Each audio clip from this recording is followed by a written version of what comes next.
Good morning and welcome to the Daily Tanya for Sunday, the 21st day of Shevat. Let's begin with Tzedakah, Gedolah Tzedakah, Shemekareves Esageula. So we are in the second part of chapter 26 in Tanya. And in this chapter, the Alter Rebbe talks about Simcha, joy, happiness, serving God with happiness. So we started yesterday, we explained the need for happiness. That is the only way we can overcome the Yetzer Hara. And as we explained that, in order to overcome the battle, to win the battle between the good and the evil within us, we need to be in a positive mood and in a happy mood. And even if a person has challenges, we need to overcome and be happy, just like a soldier wants to win the war. We go with a positive attitude. Otherwise, if we're sluggish, lazy, sad, depressed, that drags us down and paralyzes us. So we explained it yesterday, that this is what we need. But the question is how?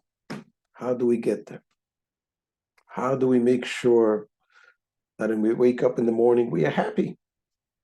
Unfortunately, people have challenges in their lives, with their health, with their parnasa, all types of challenges.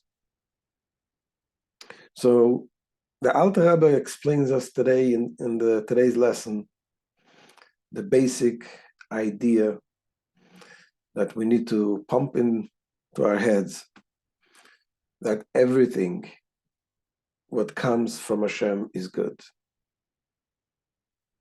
There is some good that we can see and some good that is so good, but it's in disguise. But ultimately, we know that Hashem loves us and everything is controlled by God. And therefore, the conclusion must be that whatever happens is good, except sometimes we don't feel it. And Alter Rebbe brings the Gemara that it says that a person should thank Hashem for the good things, just like it thanks for the bad things. For the bad things, just like it thanks for the good things. And as the Gemara says, we should accept it in a happy way. And the question is how, again? It's easier said than done. There's a story once told with one of the great rabbis in Europe. His name was Rabbi Meislish. He was a rabbi in Poland, in Kharkov, in Warsaw. And he also was doing business. He was importing lumber, taking them over the waters with some vessels. And he was very wealthy. And there was one day, he invested a lot of money in a big shipment. And not only his money, he had other people's money. And the vessel that carried the lumber drowned, and he lost everything. His people didn't know how to break the news to him. And one of his students said, I'm going to talk to the rabbi. And he went over to him and he told him, I need to understand the piece in the Talmud that says that when that person is obligated to thank Hashem and to accept bad things just as good things, joyfully. And he asked the rabbi, explain to me, how can I accept bad things just like as good things? And the rabbi explained to him that everything that comes from Hashem is good. Sometimes we don't feel, and gave him the whole lecture. But it says, but Rabbi, how? I mean, imagine if you lost your fortune. What, you're supposed to be happy? You're supposed to be dancing? So the rabbi said, yes. Whatever happens, it's from Hashem. So the student says to the rabbi, I think you can start dancing now. The rabbi got the message, and he fainted. he realized that he lost his fortune. And they woke him up and they brought him back. And he says, all of a sudden, I think I also need to understand this Gemara. I don't understand it well. So it's good, it's easy to explain, it's harder to implement, to understand. But this is what the Alter Rebbe is telling us. We need to focus on this, to understand the truth. That ultimately the truth is that everything that comes is from Hashem. And the more we will study, the more we will learn about this and think about this, we'll be able to reach to a deeper good in Hashem. The deeper good, that is the concealed good. And ultimately, the Alter Rebbe says elsewhere, as we mentioned yesterday, that when a person seeks the depth of the good of Hashem, ultimately that good becomes revealed.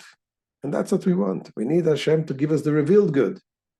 But when things happen, no matter what, and we focus that everything that comes is from Hashem, this allows us to stand up straight and to realize that we have a future, that everything from Hashem is good.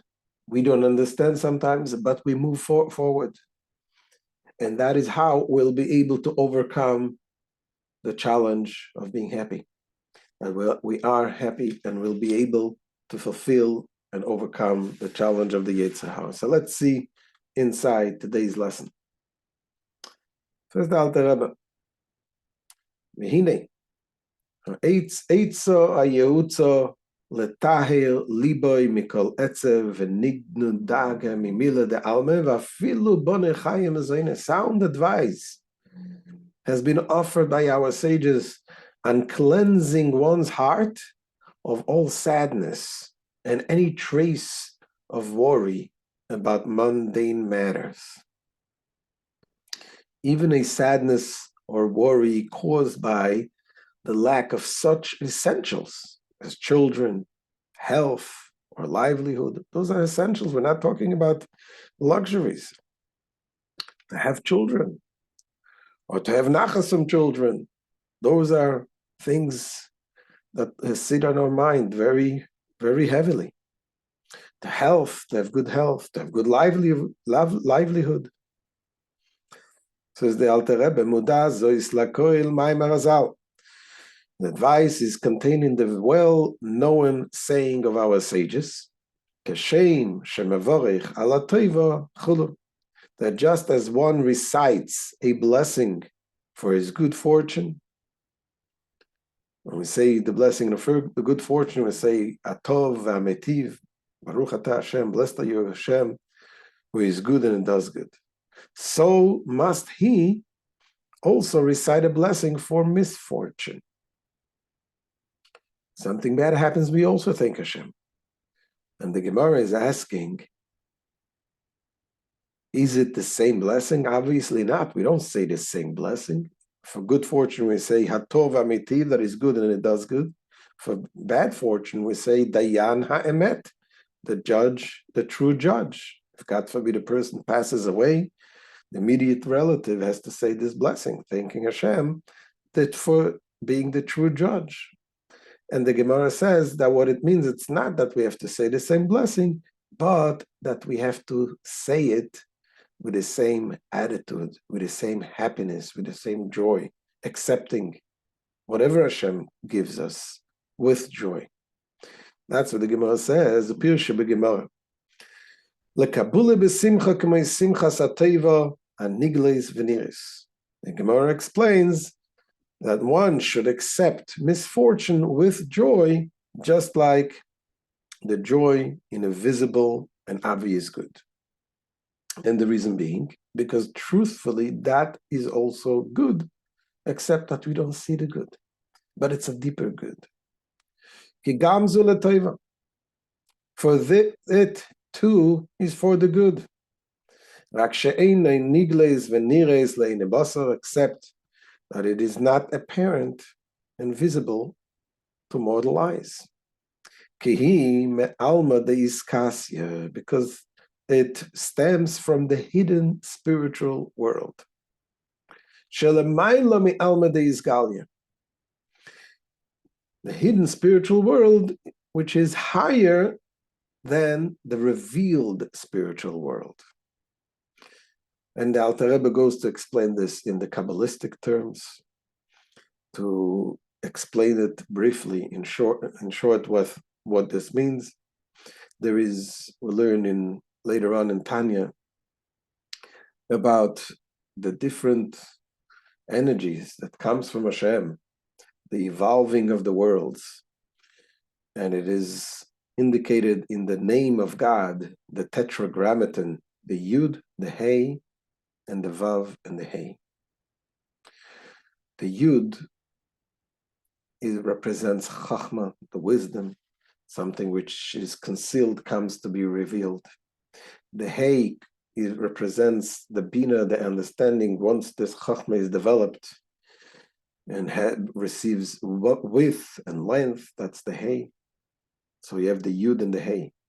So this is the beginning of the godly revelation, but it's a revelation within the world itself in a hidden way. It's not revealed to the outside worlds.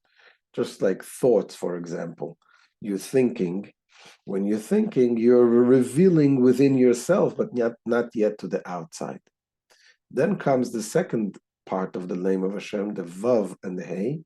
The Vav represents, you see, the Vav is like a line, goes down. Vav is also has the number 6, which represents the 6 emotive attributes. This is already emotions, it is already something which is related to the outside. And then the Hey represents Malchus, represents speech. Speech comes with 5 elements of the speech. The speech comes with 5 different forms of uttering the speech.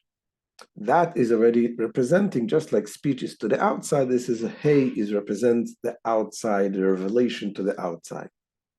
So what the Alter Rebbe is saying here is that we have the godliness that it comes from the concealed world, and you have the godliness that comes from the revealed world.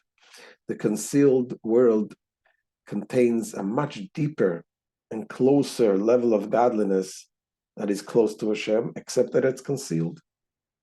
So he says that when you have sometimes things that come from Hashem that seem to be not good, they're truly good, but they're deeper good, and they have a greater level of godliness in it, because it comes from the concealed world. That is why it's concealed and not revealed. Says the Alter Rebbe, Shuvav came Mishem Avayabohu. The latter, meaning the revealed world, emanates from the letters Vav and Hey of Avaya. The Alma de Iskasya u Yud K, while the former derives from the letter Yud and Hey, which is the concealed world. V'zeu shekosov Ashrei HaGever asher tiyasrenu Yud K v'Geimer. This is also the meaning of the verse, happy is the man whom you, God, spelled Yud and Hey, chasten. Since the verse speaks of man's suffering, only the letters Yud and Hey are mentioned, because it's a concealed good. V'lochein omer Razal, ki asmeichin beisurim aleim hakosov oimer v'oyavav ketzeis hashemesh b'gvurosei. For this reason, our sages stated that the verse, those who love him shall be as the sun when it comes out of its might. This refers to the reward of those who rejoice in their affliction. So what is he saying? The sun represents the hidden good. The sun, because the sun is concealed in a sheath. Once it comes out, it says when Mashiach comes, the sun will come out. And that hidden good will be revealed. Now it has to be concealed. It's covered. Whatever we see is only a part of the sun that is revealed to us, but the true light and power of the sun is concealed. Says the Alter Rebbe, our sages say that those who rejoice in their affliction, that means that they rejoice with their inner goodness because they appreciate that what God gives them is really good. And they appreciate that even the affliction is a very deep good. So this is like the sun which comes out. For them, the good, the hidden good, the deeper good, the concealed good, they appreciate this as good and they rejoice with this. It says the Alter Rebbe goes on to explain, Ki hasimcha hi me'avasai kirvas Hashem yoysa mikol chai ha'olam hazeh. For one's joy in affliction stems from the fact that being near to God is dearer to him than anything of life of this world. All the goodness in life in this world, for the person who appreciates the depth of the goodness in God himself, he realizes that he'd rather be close to Hashem than just having the external good. As it is written, for your loving kindness is better than life. Now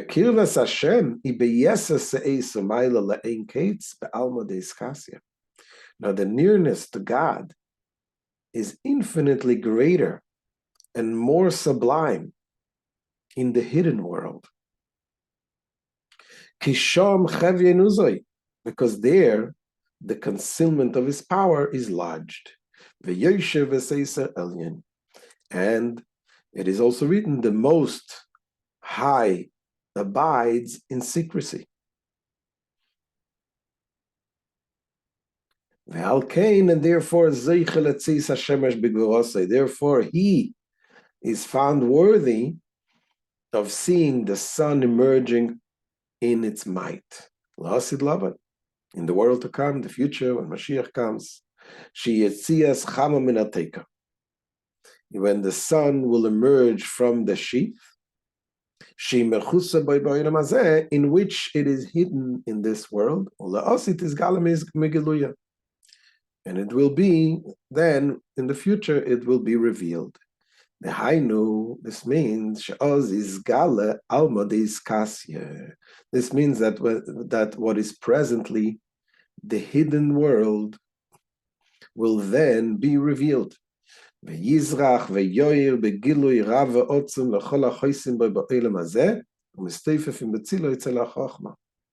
it will shine forth and glow in a great and intense revelation upon all who seek refuge in him in this world, taking shelter in his shadow, the shadow of wisdom, which is presently in a state of shade as opposed to revealed light and goodness. And this, says the Rebbe, this is sufficient explanation for the understanding. So what Alter Rebbe again says is the idea of accepting whatever comes from Hashem is good, except that it is not revealed, it is a concealed good. But as we mentioned, when we realize that this is good, that itself enables the good to come out from its concealment. As we mentioned a number of times, what the Tzemach Tzedek used to say, Tracht gut, wird sein gut, think good, and it will be good. That when we think and we allow ourselves to believe that whatever comes from Hashem is really good, that has the ability of changing things around. There's another story similar to the story we mentioned earlier with Rabbi Berish Meislish, but with a different outcome. The story with the brother of the Rebbe Rashab, the fifth Lubavitcher Rebbe. His name was Reb Zalman Cohen. He was also a businessman, and something similar happened to him. And he lost a big fortune. And the Hasidim he was told about it, and he felt bad, but shortly after, he just acted like nothing happened. And the Hasidim were wondering, how could he have been so much in control of himself that he shouldn't affect them? He really lost a big fortune. And they asked him, how did he do it? And he said, I pictured myself 20 years from now. Meaning, I pictured myself that 20 years ago, I had a misfortune and I lost a fortune 20 years ago. In other words, zooming out on the whole big picture and realizing what Hashem gives us. A fortune, yes, I lost. If I lose it now, of course, it affects me deeply. But something happened 20 years ago, and life went on, and God was kind to me. I'm here, I'm alive. So zooming out and seeing on the whole thing and the bigger picture, it makes it easier to be able to overcome the challenges. And after having said all of this, we know that pain is painful, and therefore we wish to each and every one of us, every one of you, we should have only good things, but good. We should ask Hashem to give us good in a revealed way, and ultimately to have the ultimate revelation of the good, as Alter Rebbe just said, with the coming of Mashiach, that the sun will come out and the hidden good will be revealed. Thank you for joining. We'll see you tomorrow, B'ezrat Hashem.